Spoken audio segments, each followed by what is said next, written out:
We're here on the banks of the Zambezi River. You've got the Zambezi in the background. John's picked up many snares over the years here. So I've been in this area now since 2010, and during that time I would guesstimate we've pulled 5,000 snares out of this particular area. It's not a very big area. Let's say it's about 1 kilometer wide by 4 kilometers long, and 5,000 snares out of there. It's been a lot.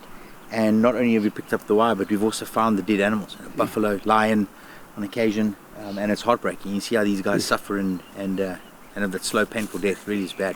So it's a constant problem, huh? There's communities living on the far side of the river, and of course with unemployment what it is, that's a really big problem.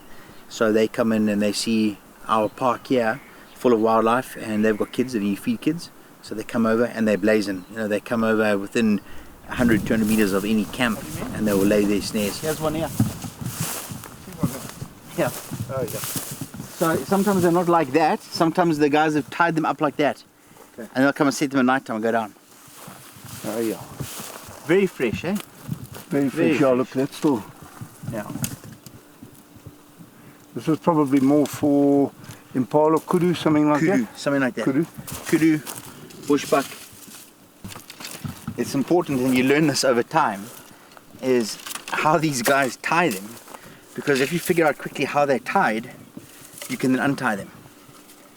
And yeah, you can just imagine these snares will be made over in Zambia, and then they get brought across here, and very quickly they're then laid. This will take a couple of minutes to lay them out and lay them down. Yeah, and probably done on a moonlit night mostly, eh? Always moonlit night. So when a lot of people around the world are talking about in a beautiful full moon, here we talk about the poacher's moon, and it actually fills us with terror.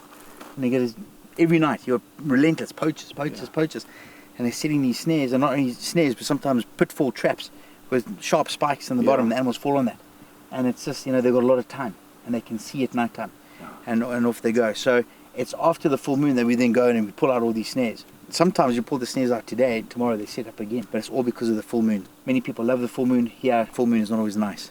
Yeah, look at that. Double cable, hey? Perfectly. There's another one there. There's another one? Yeah. There's another one there. So. And another one here. So we've got three in one little spot. patch here. All heavy duty cables. In fact, this is lift cable, but it's a smaller cable. Looks almost like a handbrake cable, this one. And they've doubled it over to get a little bit more strength out of it. And tied it onto the stump here. There's another one there. There's another one. So here's a nest. We've actually found a nest here. These snares, if you have a look at them, these are actually hoist cables. So a lot of the snaring material, snaring wire, comes from mining properties, and this can be miles and miles and miles away. What happens is you'll have a villager who is responsible for collecting the cable from a mine, and then another villager will manufacture from the wire product to the snare, and then there'll be another team that will then come in and lay these snares. And then when you see the vulture circling, another team will then come in, normally young boys of between 6 and 10. The idea there is they're looking for footprints and tracks on the ground. And if a national parks person does catch a young child, normally that child is given a warning and released. You don't arrest that person. So it's easier to have a little kid come and check if there's anyone here. Now, if there is no one here, then the older boys come, and those boys will be about 15 to 20 years of age. They're a little bit stronger. They'll cut up the meat, they'll put it on their makoros, they'll take it over the river, and then on the other side you'll have ladies who will then further cut that and then make that into much smaller pieces and cure it. There are other products that are used like telephone wire, and so Guides Against Poaching, in the last 3 years we've taken down in excess of 1,500 kilometers of disused telephone wire to take the wire at source so that we have less snares in the wilderness areas and the bush.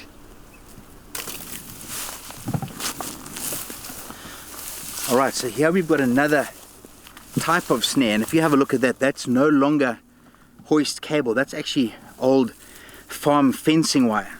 And what the guys have done is they've taken down meters and meters and meters of it, and they've actually just twisted it together. So that snare there, if secured properly, will most certainly hold something the size of a buffalo, or something maybe a little bit even bigger than that, a hippo.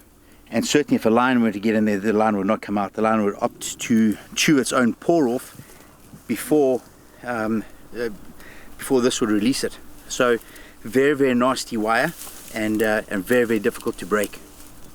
Okay, we've got the calling card on these two, you see the two loops and the two loops here, and on this particular one you've only got one loop. So this has been laid by somebody different, and it actually stands to reason. You've got a different material to those, the two different ones, hoist cables and old fence lines.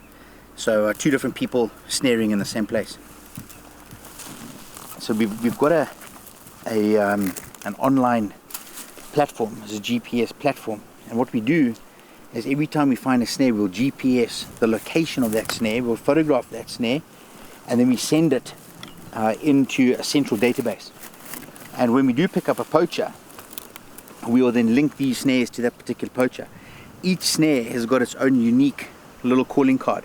So this one, you see that snare has got a double loop, and that's very important, because if I put my snare down on the ground here, I want to know, is it my meat or is it my next door neighbor's meat?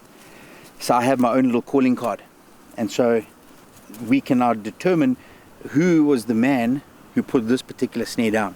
And if we do catch him in the future, we can then link all of his snares, and then we can say, right, you have personally taken out 50 buffalo or 20 buffalo, whatever the thing might be. So it's very important to get the photographic evidence. I think another critical component is working together. There are a lot of different entities within our immediate area. We've got people on horseback, we've got dog units, we've got vehicles, we've got people on foot, and it's important for all these different factions to come together, to work together as a cohesive so that we unit. can target hotspot areas. And I think that is working now. It's good to see all these different players coming together. I would like to see more of that happening, and behind the scenes we chat very, very regularly with all of our different partners, conservation partners, and we're getting them together, and it is making a bigger impact, which is nice. And not only on the conservation partners, but also on the lodges and safari camps and places of accommodation. A lot of guys are now coming together, and they're realizing how important it is to take all these snares out of the bush.